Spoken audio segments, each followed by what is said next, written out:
Good evening and welcome to Left, Right and Centre. I'm Nidhi Razdan. Lots to talk about tonight. Joining me from the Congress Party spokesperson Jayanti Natarajan, Nalin Kohli of the BJP, well-known environmentalist Sunita Narayan is here with us in the studios. From Mumbai, Kumar Ketkar, the editor-in-chief of Lok Satta.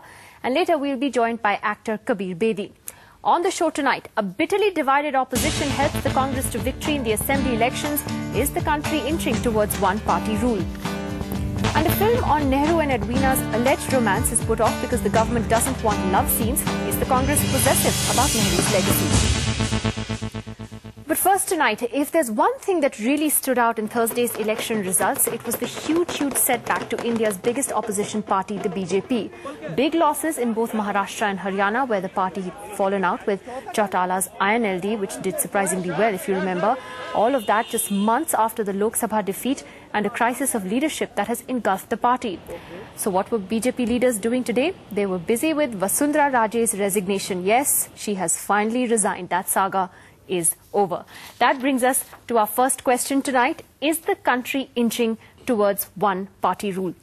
My first question is to Nalin Kohli tonight. Nalin, what does a defeat like this in these crucial assembly polls, the first big test after the Lok Sabha result, mean for your party?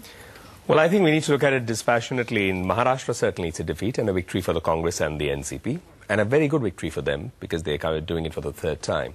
In Arunachal, the stakes were limited for the BJP.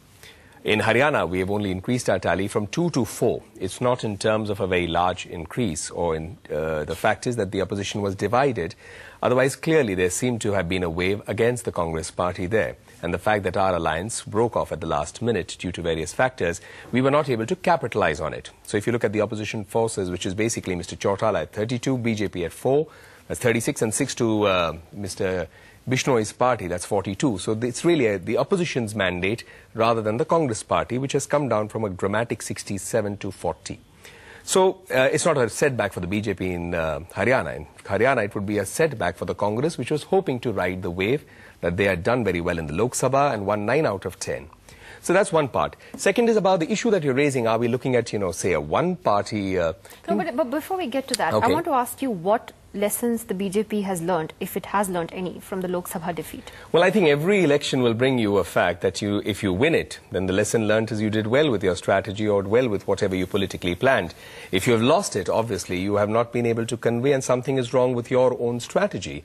And you have to only go ahead in the next election and hope that you've got things done better and work towards it. And that's what the party would have to do. What's the biggest problem you think the BJP has right now? I don't know whether we could call it a biggest problem in terms of the BJP or, losing it. Elections are won or lost. And if I'll just take you back by about a decade, about 10 years ago, the same thing with the Congress party was not doing very well. So in politics, I think there are ups and downs. Now, we are currently winning some elections. We are losing. After the Lok Sabha, because this has been fairly close, and particularly Maharashtra, where we would have hoped to have done better. But there, one of the major factors has been the emergence of the MNS, which has dramatically eaten into the vote bank of our alliance partner, which is the Shiv Sena. Nalin, are you just sort of deviating from the issue about which is that there are serious problems your party faces today? You've had you've had the Vasundhara resignation drama end, not without her sort of last word on it. So the leadership crisis is still very much there. Are you all still not able to address that main issue, particularly the issue of leadership? We don't know where the party's headed. Who's going to lead it? Well, I think the point here is the BJP leadership is not a pre-decided fixed thing that, it would be like in the Congress party, it belongs to the Gandhi family. In the BJP, yeah, I'm sure you would have, because it's the obvious answer we give. But the fact of the matter remains, with the BJP, it is a process. And it's a consultative process that takes a few months and it will emerge. Okay, Mr. that's a very polite way of saying it, but I'm not going to let you just let me finish my point. Just the point is, Mr. Rajnath Singh's term is till the end of December. There are organizational elections on, and whoever is to lead the party thereafter will be known. The drama is actually in the media, not in the party. Tuba.com